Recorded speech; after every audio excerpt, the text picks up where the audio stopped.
अगर पूरे मुल्क में 10 उलमा हक बोलने वाले हैं तो उनमें से पहला नंबर आता है हज़रत सज्जाद नोमानी का।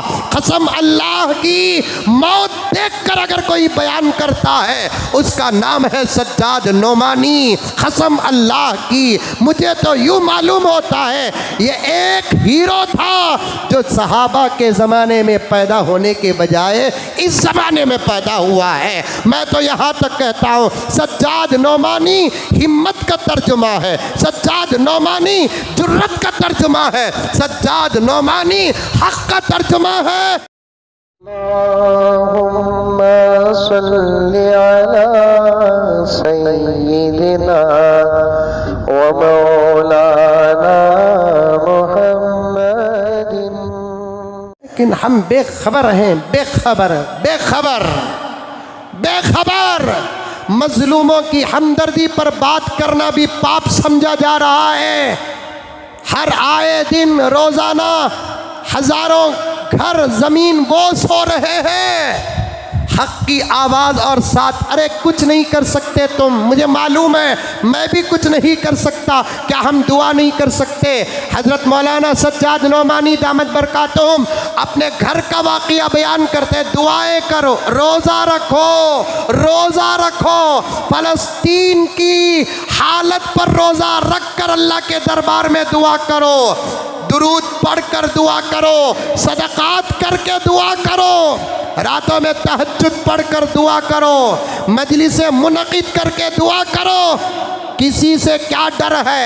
कौन हमारा उखाड़ सकता है? हम अल्लाह से रिश्ता जोड़कर जिब्राइल की तरह शक्ल में मदद मांगते हैं। यहाँ राजनीति की क्या ज़रूरत है?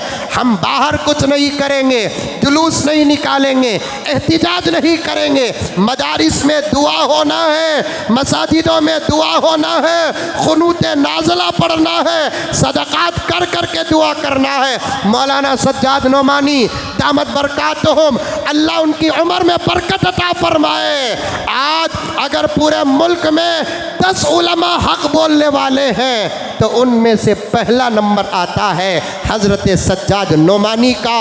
कसम अल्लाह की, मौत देखकर अगर कोई बयान करता है उसका नाम है सज्जाद नोमानी। कसम अल्लाह की, मुझे तो यूँ मालूम होता है ये एक हीरो था जो सहाबा के ज़माने में पैदा होने के बजाय इस ज़माने में पैदा हुआ है। मैं तो यहाँ तक कहता हूँ सज्जाद नोमानी हिम्मत का तर्जुमा है, सज्जाद नोमानी जुर्रत का तर्जुमा है, सज्जाद नोमानी हक का तर्जुमा है, सज्जाद नोमानी वक्त के फिरऔनों के मुकाबले में मूसा है, सज्जाद नोमानी वक्त के नमरूदों के मुकाबले में इब्राहीम है, सज्जाद नोमानी वक्त के अबू जहलों के मुकाबले में अबू बकर है। अल्लाह अकबर। हज़रत साफ साफ बयान करते, उनके बयानात सुनते हैं, उनका चेहरा सुनते हैं, हमारे हौसले आसमानों को छूते हैं। हज़रत ने साफ फरमाया, दुआओं का एहतमाम करो नौजवानों, ये तुम्हारे फ़लस्तीनी बेवाएँ माओं का, बहनों का हक़ है तुम्हारे ऊपर। उन यतीम बच्चों के लिए पैसा भेजने की ज़रूरत नहीं, उन यतीम बच्चों के लिए खाना भेजने की ज़रूरत नहीं, उन यतीम बच्चों के लिए कपड़े भेजने की ज़रूरत नहीं। वो यतीम बच्चे तुमसे खाने का सवाल नहीं कर रहे हैं, कपड़े का सवाल नहीं कर रहे हैं, वो सिर्फ अपनी उजड़ी हुई ज़िंदगी को पेश करके 2 चीज़ों का सवाल करते हैं, बैतुल मक़दिस की हिफाजत के लिए तैयार हो जाओ और दूसरा हमारे हक़ में दुआ करो। 8 साल की बच्ची का पैगाम मेरे मोबाइल में है। वो 8 साल की बच्ची जिसके बाप का जनाजा, जिसकी माँ की बेवगी, जिसके घर का उजड़ना और घर के तमाम अफराद की बर्बादी को वो देखकर भी कहती है कि ऐ मुसलमानों, मेरे ऊपर अफसोस मत करना, बस मेरे लिए दुआ करना, मैं सब कुर्बान कर दूंगी, मस्जिद अक़सा का सौदा नहीं करूंगी। दुआएं करो प्यारो, दुआएं करो हमारी उन माओं के लिए जिन्होंने अपने बच्चों को दूध पिलाया तो जनाजा भी देखा।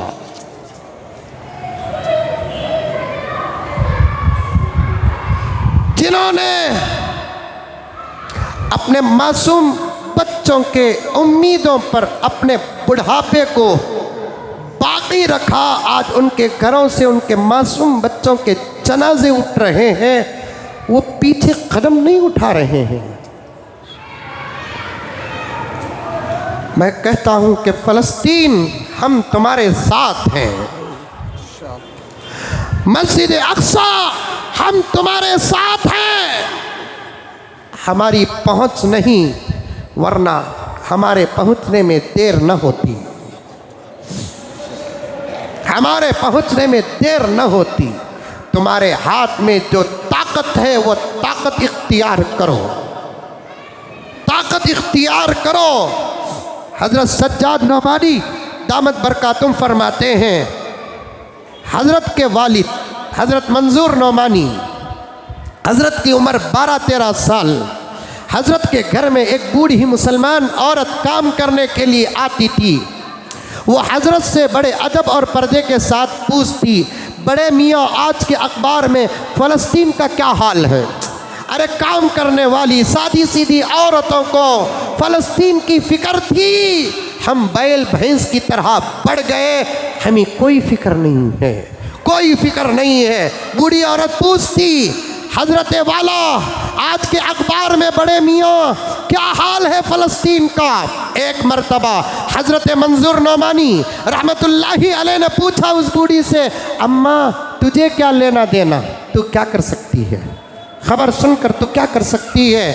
बूढ़ी ने कहा, बड़े मियाँ, मुझे मालूम है कि मैं कुछ नहीं कर सकती, लेकिन मैं रोज़ाना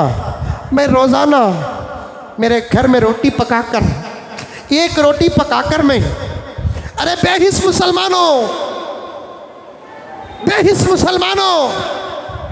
7 अक्टूबर से लेकर अब तक तुम इनफिरादी तौर पर हाथ उठाकर कब फ़लस्तीन को दुआ किया? कब दुआ किया तुम? मैं कहता हूँ अगर तुम्हारे दिलों में फ़लस्तीन की मोहब्बत नहीं है तो मक्के की भी मोहब्बत नहीं है, फ़लस्तीन की मोहब्बत नहीं है, मदीने की भी मोहब्बत नहीं है। फ़लस्तीन की मोहब्बत, मक्के की मोहब्बत, मक्के की मोहब्बत, मदीने की मोहब्बत, मदीने की मोहब्बत, फ़लस्तीन की मोहब्बत। क्या हो रहा है? मस्जिदों के ज़िम्मेदारों, तुम अब तक मस्जिदों में फ़लस्तीन की दुआ का एहतमाम क्यों नहीं किया? मदरसे वालों, तुम अपने मदरसों में फ़लस्तीन के लिए कुरान ख़वानी क्यों नहीं की? और घरों में तुमने तहज्जुद का एहतमाम क्यों नहीं किया? ये नहीं कहा जाता तुमसे फ़लस्तीन जाओ, नहीं, हमारी उनको ज़रूरत नहीं है। उनकी निगाहों में हमें भी नामर्द हैं, उनकी निगाहों में हम भी बुज़दिल हैं, उनके निगाहों में हम हाथों में वाच नहीं चूड़ियाँ पहनने वाले हैं। उनकी कुर्बानियाँ देने की हमारे पास ताकत नहीं है। उनकी शहादतें पेश कर, नमाज को आने के लिए 100 मरतबा जोरू को देखने वाला गुलाम जान कुर्बान करने के लिए क्या कर सकता है? बूढ़ी औरत कहती है, बड़े मियाँ, मैं रोज़ाना एक रोटी पकाती हूँ, उसके चूरे करती हूँ, जाकर झाड़ों के पास, मैदानों में, चूंटियों के बिलों के पास वो रोटी के चूरे डालती हूँ, फिर वही खड़े होकर दुआ करती हूँ, ऐ अल्लाह, ये कमज़ोर तेरी मखलूक की खिदमत का वास्ता फ़लस्तीन पर रहम फरमा।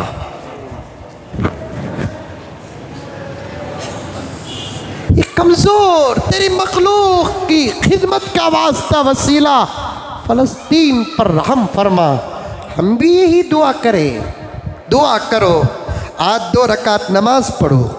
आज के बाद बयान सुनने वाली मेरी माएँ और बहनें, कुछ गरीबों में सदका करके फ़लस्तीन के लिए दुआ करो। किसी के साथ की ज़रूरत नहीं, अल्लाह के मदद की ज़रूरत है। हमारे फ़लस्तीनी भाइयों को बेयारों मददगार हैं, खाने को खाना नहीं, पीने को पानी नहीं, करंट नहीं, बिस्तर नहीं, बच्चा भी अपनी माँ के पास बिस्किट तक नहीं पूछता। हम कैसे छोड़ दें? हमारे फ़लस्तीन को हम कैसे छोड़ दें? मैं बार बार कहता हूँ, ये हमारी जान है, भारत हमारी जान है, फ़लस्तीन हमारा ईमान है। क्या हम दुआ भी नहीं कर सकते? दुआ नहीं कर सकते? फ़लस्तीन जुल्म में नहीं, नाहक पर नहीं, अपनी ज़मीन पर कब्ज़ा करने वालों से अपनी ज़मीन ऐसे पूछ रहा है जैसे हम एक दौर में अंग्रेज़ों से हमारे मुल्क को पूछ रहे थे। और आज़ाद कराने के लिए हमने जैसे कुर्बानियाँ दी, वैसे फ़लस्तीन भी अपनी ज़मीन को आज़ाद कराने के लिए कुर्बानियाँ दे रहा है। आज फ़लस्तीन को दहशतगर्द और इसराइल को पुरअमन कहने वाले कितने पाक व पवित्र होंगे, उनका धर्म उनको बता सकता है। दुआ करेंगे मेरे भाइयों, अल्लाह आज हम भी नमाज जुमा में क़ुनूत नाज़िला पढ़ेंगे इंशाअल्लाह ताला, दुआ करके जाएंगे। अल्लाह पूरी पूरी मदद फरमाए फ़लस्तीन की, गज़ा की और वहाँ के मुसलमानों की, ख़ास तौर पर मस्जिद अक़सा की अल्लाह ताला पूरी पूरी हिफाजत फरमाए, पूरे अमन का माहौल कायम रखे। व्हाट्सएपों में अपने ख़यालात को पेश करना, ट्विटर करना, इंस्टाग्राम पेश करना, ये सब कुछ भी होने वाले काम नहीं है। जलसे, एहतिजाज, जुलूस, ये सब कोई फ़ायदामंद चीज़ें नहीं। बस हमको क्या करना है मैंने वो आपको बताया। अल्लाह मुझे और आपको सबको अमल करने की तौफ़ीक़ अता फ़रमाए।